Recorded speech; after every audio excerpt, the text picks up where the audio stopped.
Constructing your life is about much more than just building a bank account. Each week, join real estate entrepreneur and mindset coach Austin Linney as he interviews guests who are constructing their dream lives and impacting the world around them on a daily basis. If you're an entrepreneur or wanting to start a business, or you just want to hear motivating stories of how others have overcome the odds, you are in the right place. And now for your host, Austin Linney. Guys, welcome back to Construct Your Life podcast. This is Austin Linney here. We have the honor, the privilege, having Mr. Bailey Kramer in the house. How you doing, my brother?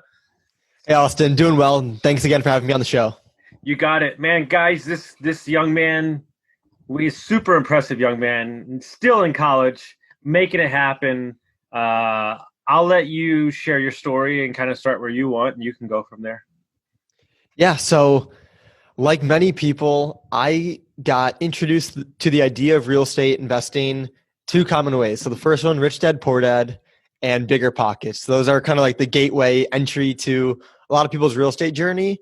And that's how mine went down as well. So back last December, so almost a year ago from today, I discovered the book Rich Dad, Poor Dad. And like you mentioned, I am still a college student. So 12 months ago, I was in my apartment just trying to think about what I wanted to do with my life after college, during college. And I knew I always had an entrepreneurial desire to kind of take over, be in control of my life. And just like your podcast, Construct Your Life, that was seriously, I've always had that mindset ever since I was a kid. And after I read that book, Rich Dad, Poor Dad, and I got introduced to the concept of real estate investing through that book, just because he slightly mentions it, that gave me the momentum to then do a little bit more digging. And that's where Bigger Pockets came about. And it was just months and months and months of learning, of podcasts, of talking to people, networking. And every single day with real estate, you can learn something new. There's so many different strategies, so many different unit types, markets, you name it. You could be researching for days or for years, really. So it came a time where I said, okay, I need to hunker down here and surround myself with a group of people. I need to find someone who can mentor me and give me a little bit of structure, because there's so many shiny objects right now. So I kind of need to focus a little bit. And that's when I joined a mentorship group, a mastermind program, which just gave me a sense of community, mentorship and that kind of thing. And that's kind of where I'm at today, is surrounding myself with the right people and still on the hunt for that first deal, and have some exciting things in the works, but that's kind of where I'm at right now. And I'm not calling you out. I just want to make the points necessary so people understand that it's possible for everybody. How old are you? 20 years old. Okay. So I guess we'll start with a couple things and then we'll just kind of separate it out. So on what planet, and I'm not talking shit, I'm just really joking. On what planet did you think that you could start a podcast, right? Like, in what I love about it is, like, think about it, you started now and where you're going to be at 30 instead of starting it at 38 like I did, right? And so right. Like what pushed you over the edge? What got you to do it? Yeah, I mean, well, I just want to say at first too, I had those limiting beliefs. I thought, yeah, maybe in a few years I could start a podcast. I think that's when it'd be right for me. But what actually started it for me was I first started a meetup group, which is by no means a prerequisite to a podcast. It's just what I happen to do. And what gave me the confidence to do that was simply by networking with people. There was a guy named Cody Laughlin out of Texas as well. Mm-hmm. And and this was early stages in March, when I was kind of just, playing with the idea of real estate. I didn't even really know fully what that even meant, but talked to Cody a few times, talked to other people a few times, and he hosted a meetup and he said, "Why don't you host a meetup?" And I was like, "Me? You're talking to me? You're talking to me now?" And kind of explained, you don't need to be an expert to start a meetup. You don't need to be an expert to start a podcast. And it was through that first crushing of the limiting belief with the meetup, which then kind of opened my eyes to I don't need to be an expert to just start something. Mm-hmm. I can leverage other people, bring on other experts on my podcast, and I can be the one asking them the questions. So it definitely, there was tons of limiting beliefs. And in my head, before I even talked to Cody and other people, I thought maybe a few years down the line, that was my realistic start. But just from those conversations, and it really starts with surrounding yourself with those types of people, that's kind of how it changed for me. And since you started the podcast, what has it done for your network? What has it done for you personally? Yeah, I mean, the networking piece is so big, because every business is a relationship business, but real estate is really a relationship business. Mm-hmm. So the people that I've met through the podcast is unbelievable. And it's the difference between a cold introduction, because if you reach out to anybody in the real estate world, chances are you'll get a reply if you have a nice phrasing of it. But when you're able to build your network and something through a podcast, let's say, I'm then able to say, Austin, I'm looking for a broker in Orlando, or whatever it might be that I need, and vice versa, whatever you might need, that we can kind of bounce ideas off of each other. So that networking piece is just so critical. And the podcast has definitely 10x my ability to network, and has built my network massively. And inadvertently, only because I've read Expert Secrets like 3 times, you position yourself as an expert, as a go-to guy, right? And so it's kind of like it's a triple whammy, really. Right, yeah. Right. And a lot of people, especially at your age, would start in the single family realm, or they would wholesale, or they would flip. But you've made a conscious decision, which is not the short-term play. It's the long-term play. But ultimately, when you do close on your first deal, you'll be, 10 years ahead of everybody else. So what was the decision to forego the single families and focus on larger scale multifamily? Yeah. So when I was first, again, learning about all the different shiny objects that there are in real estate, I think, like most people, you start learning about the single families. And I just want to say too, there's nothing wrong with any of the asset classes. There's no right starting place. There's no wrong starting place. It's all kind of just personal preference, and that's pretty much it, whatever's best for you. But what happened with me is I started just listening to the podcast, hearing all these single family, these flippers, investors, wholesalers, all that kind of thing. And I didn't even know about multifamily at the time. I didn't even know humans could buy apartment complexes. As crazy as it sounds now, I didn't know that was the thing that people did. So I learned about single family. I got pretty comfortable with the idea of investing in single families. And then I learned about multifamilies, and I understand the basis of multifamilies. And then there came a time where I said, okay, I need to kind of do something here. So I realized that for single families, while most of the times they're less money, they require less of a team per se, at least for the first one. Whereas a 100-unit apartment complex, a lot more moving parts.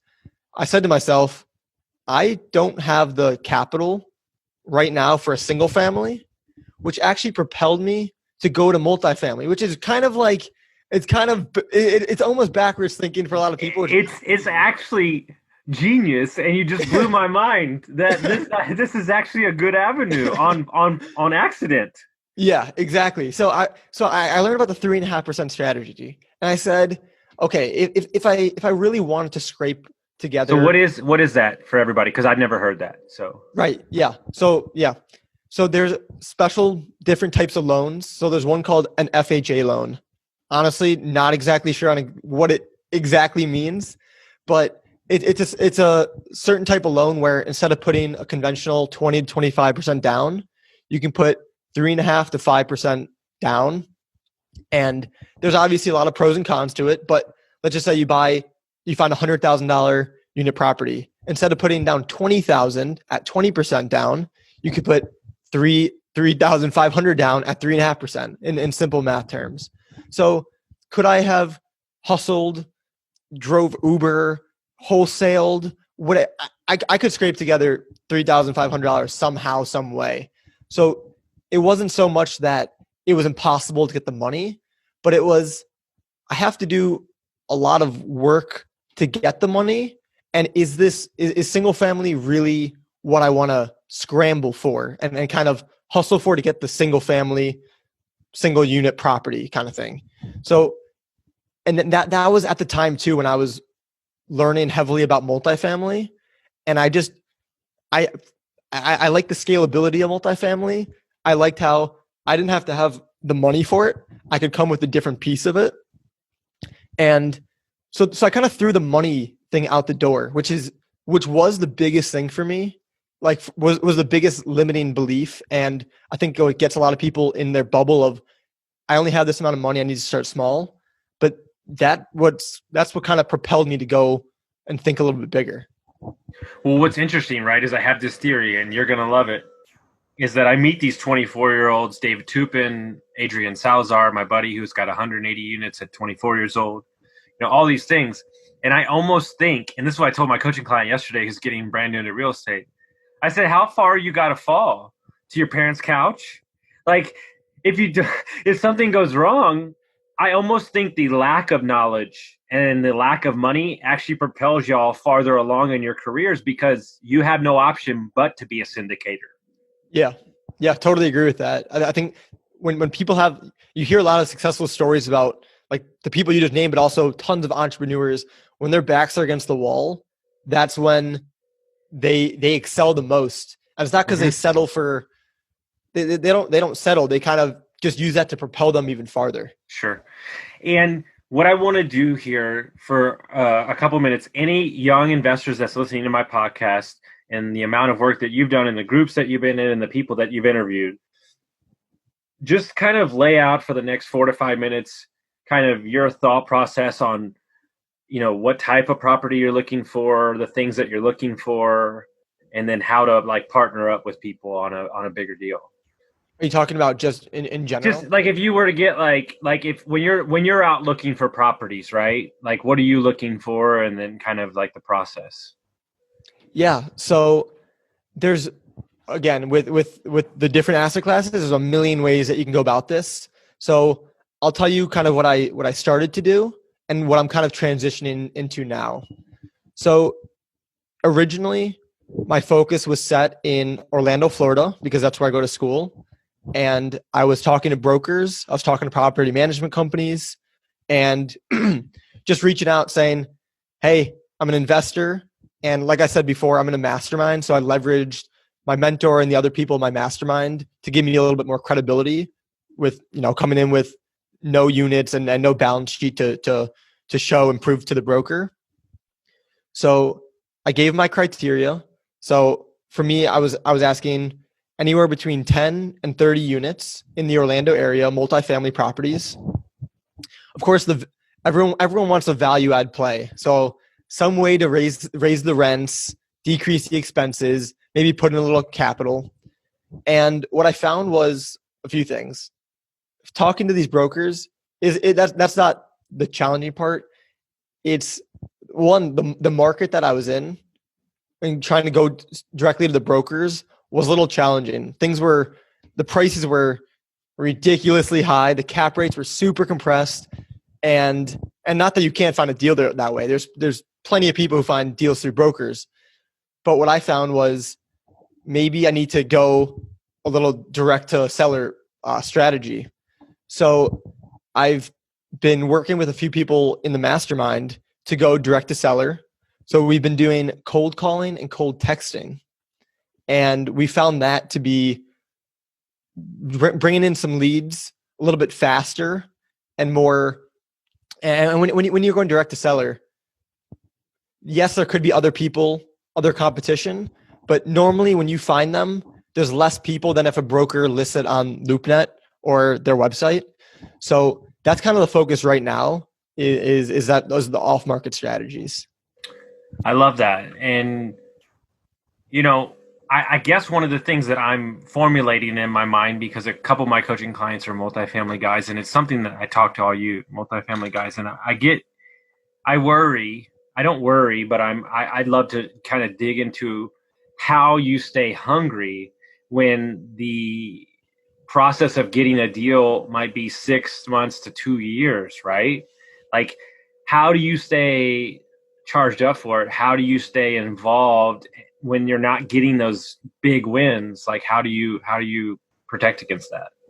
Yeah, and I would say up until this point in my career, my journey, I haven't had a one massive breakthrough or big win. There's been a ton of small wins and things I get super excited about and keep moving forward.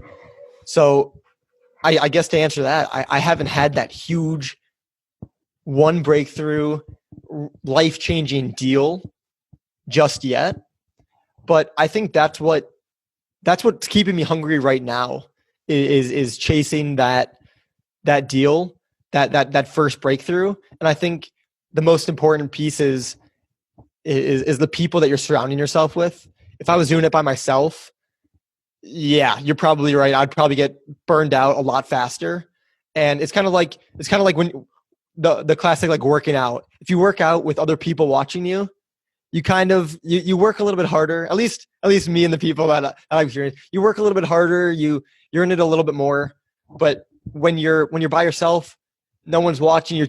You could tend to slack off and no accountability. So I would say the accountability and just the people you surround yourself is the biggest factor that's keeping me going.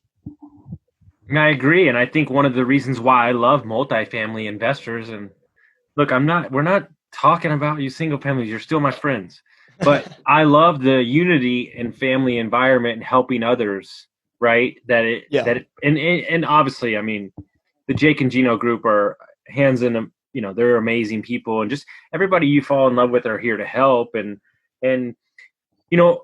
you've probably heard Bruce Peterson speak. I have lunch with him, like we hang out, and he's so on board with just like, go for the 80 unit, go for the 100 unit, because, and I know it sounds crazy, guys, for me to just say that, because it's like, holy crap, but you have professional management. These people have been doing it forever. So really, what is your role? Your role is to raise the money and oversee them doing their job correctly. You as a 20-year-old can do that, right? I mean, right. I'm sure that's popped in your head. Yeah, absolutely. And back to the point where I was saying, all right, I don't have the capital of my own. I then overcame the belief that, wait, I could raise capital. So that's one piece that I could bring.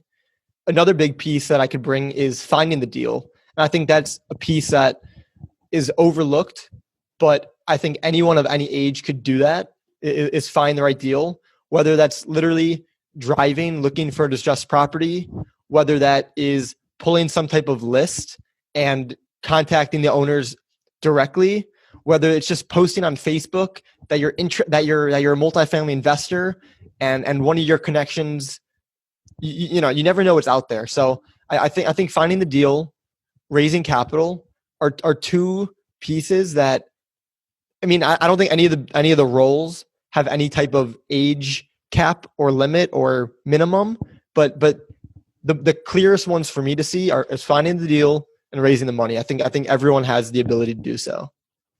And it's something I tell every young investor anytime I speak, right? Guys, especially if you're young, the people that have multiple apartment complexes do not have time to look for deals. And they do not have time to raise money some of the times.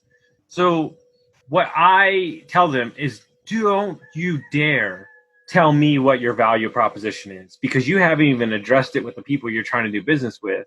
And if you can remove friction from their life, then you can add value. And you could forego the finder's fee to be involved in the deal.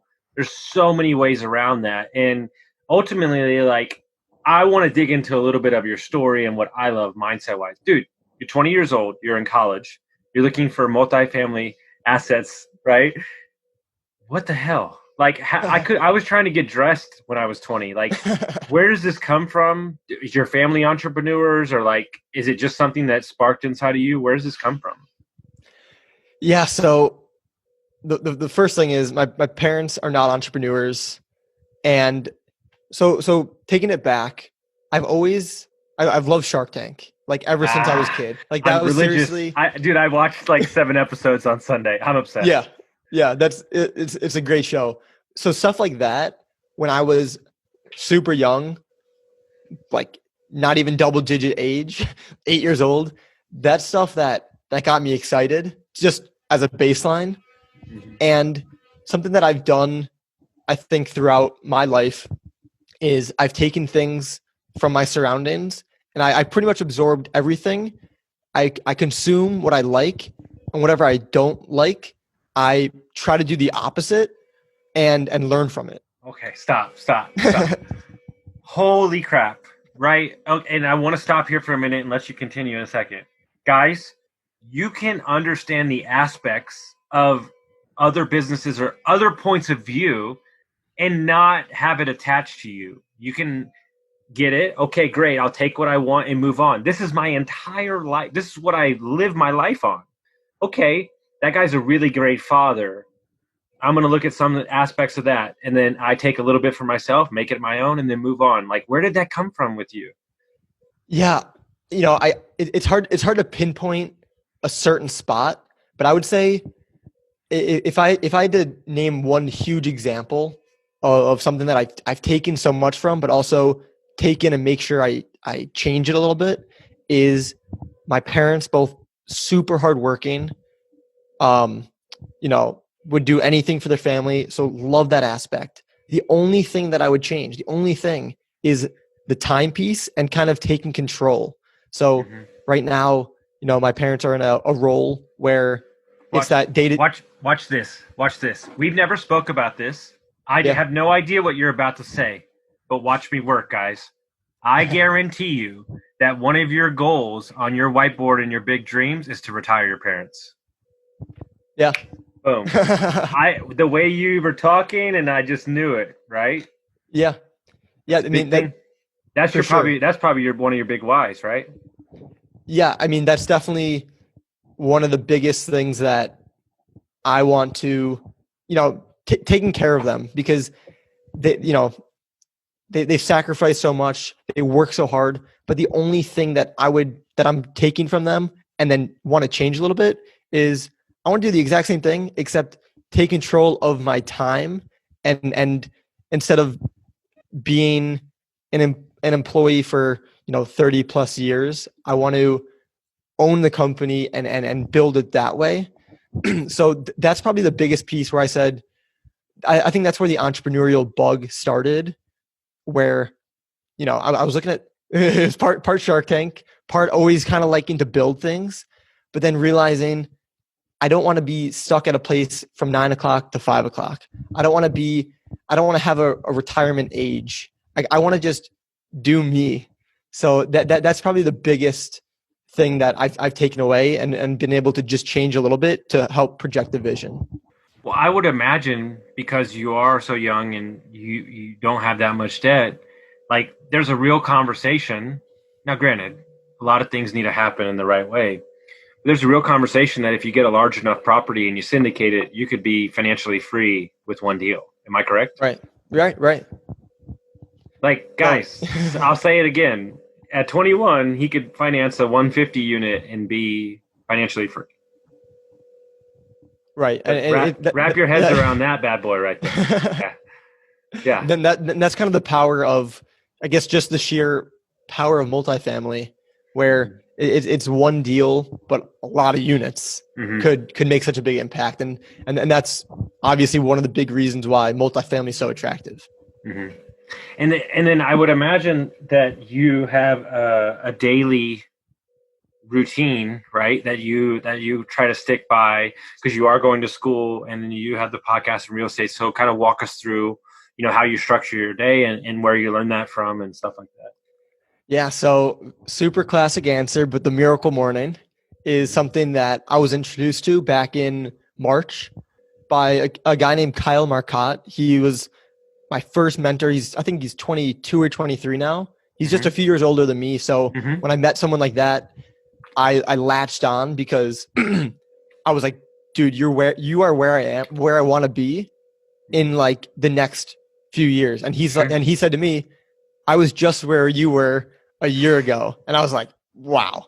Yeah. But going through, talking with him, he asked me about my routine, and I said, I'm a morning person. I used to wake up a lot, work out in the morning, but it wasn't really a routine. I kind of just I like waking up early. I'm an early bird, but no routine. So then he told me about the Miracle Morning.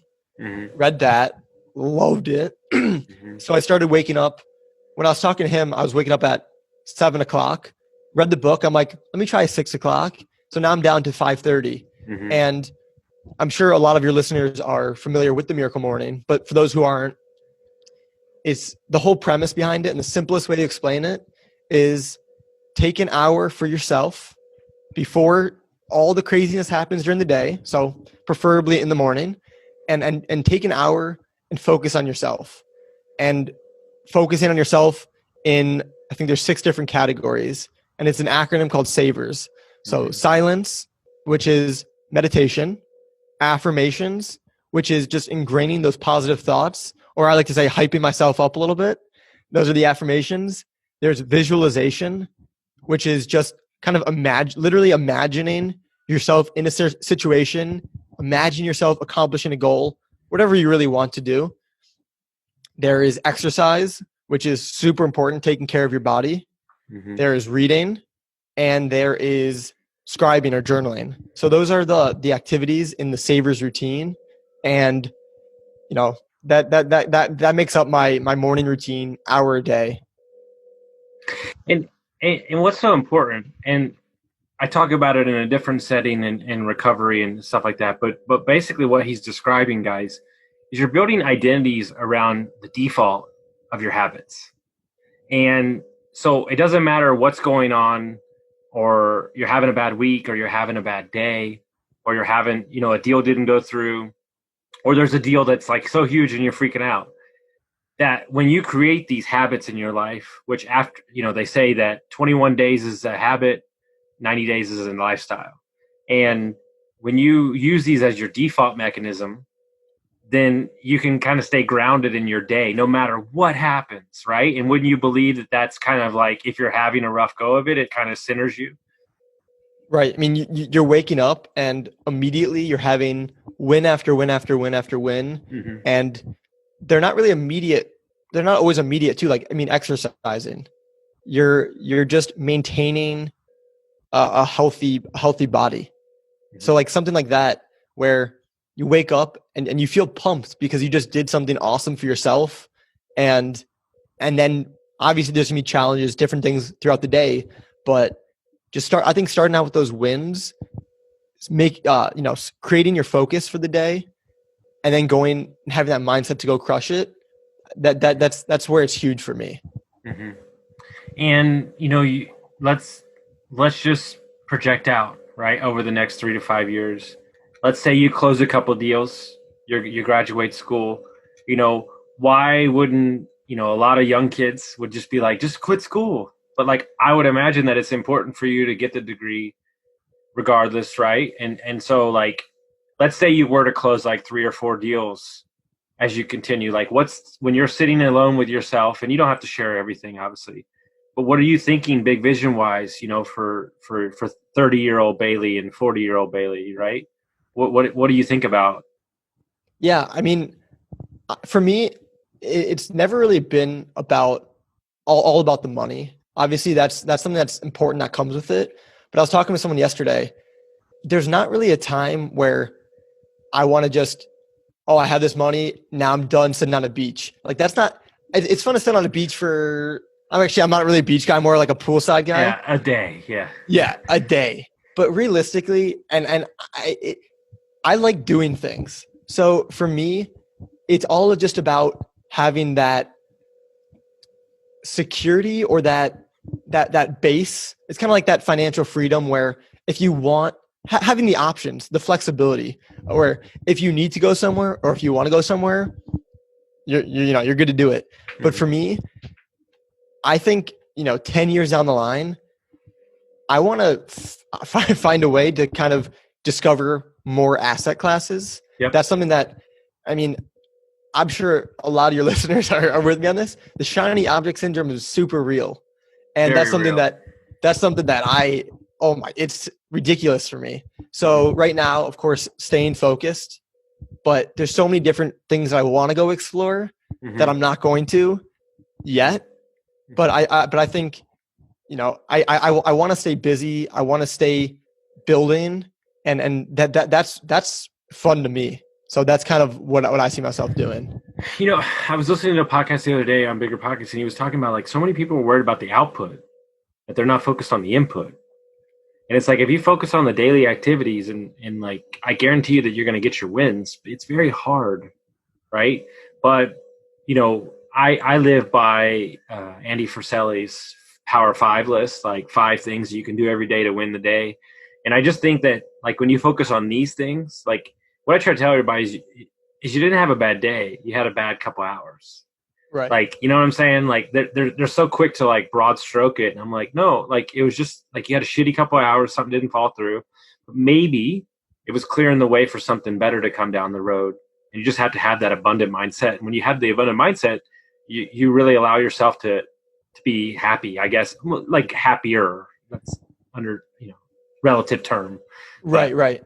And there's like the classic quote or little thing, probably gonna miss say it, but it's like someone steals $10 from you, but you have $2,000. So what are you gonna do? Just throw away the rest of the $2,000? Because it's the same thing with the time of the day. Yeah, you have a bad few hours, something doesn't go your way. Well, you still have more and more opportunity to create. So it's kind of this similar situation to what you're saying. I love it, dude. Thank you so much, man. You're beyond impressive. I so much value in this episode. If people want to find your podcast or reach out to you, how do they do that? Yeah, I would say the best way to reach out is on LinkedIn or Instagram. Just send me a message. Tell me you heard me on Austin's podcast, and 10 out of 10 times I'm going to be responding. Love to speak with your listeners, talk with them, see how I can help them. And yeah. So next year, I'm taking my mastermind meetup on the road. So we're doing Louisville, California, Arizona, Texas. I'm doing one in Canada, but we're going to do one in Orlando. And you're going to speak, and I'm going to speak. It's going to be a great time. So we'll lock down a date, guys. Keep your eyes peeled for something like that. I just love that stuff. Awesome. So much fun. Awesome. That sounds awesome. Yeah, it'll be a great time. Well, dude, I appreciate it so much. Guys, if you like this episode, make sure you send it to your friends, share it around. Thank you all so much for listening.